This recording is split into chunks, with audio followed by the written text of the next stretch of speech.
Clutch system is a device that regulate the engine power to the transmission. This device will constantly cut and connecting the power to the transmission. But how that work? Today I will show you the animation that explain how manual clutch work. Manual clutch works using the clamp principle. You can see this animation. There are 3 plates.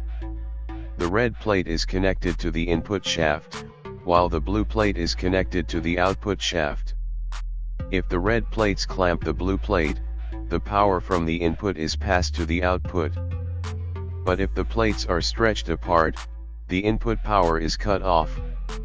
That is the basic principle of manual clutch. Now let's learn in more detail.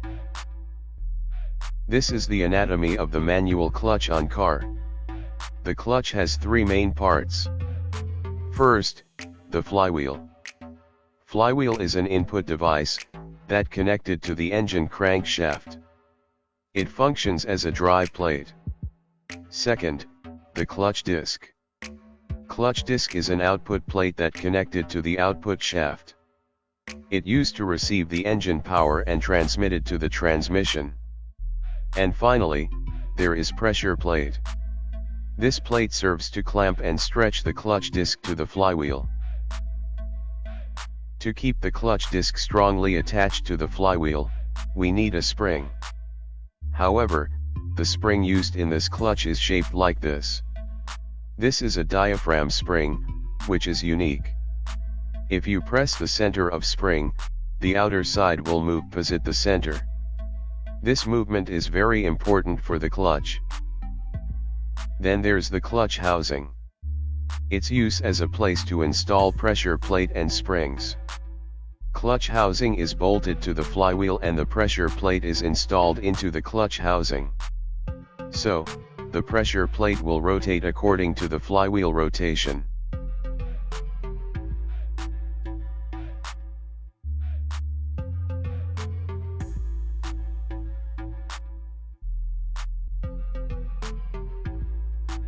Finally, there is a clutch release mechanism. It consists of a release bearing, clutch lever, clutch cable, and clutch pedal.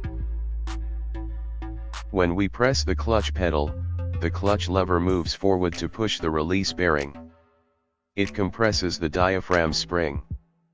That pressure causes the diaphragm spring leverage the pressure plate, so the clutch disc and flywheel are distancing. It makes the clutch disc is not rotate, even the flywheel rotate tightly. So the engine power is not transmitted. When we release the clutch pedal, the spring will returns to the starting position. Thus, the pressure plate presses back the clutch disc. And the plates are connected back. It makes the flywheel rotate and engine power is transmitted to the transmission.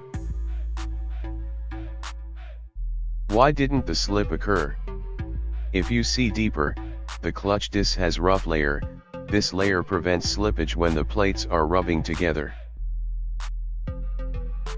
That's how the manual clutch work. Subscribe to support us and stay tuned for the next video.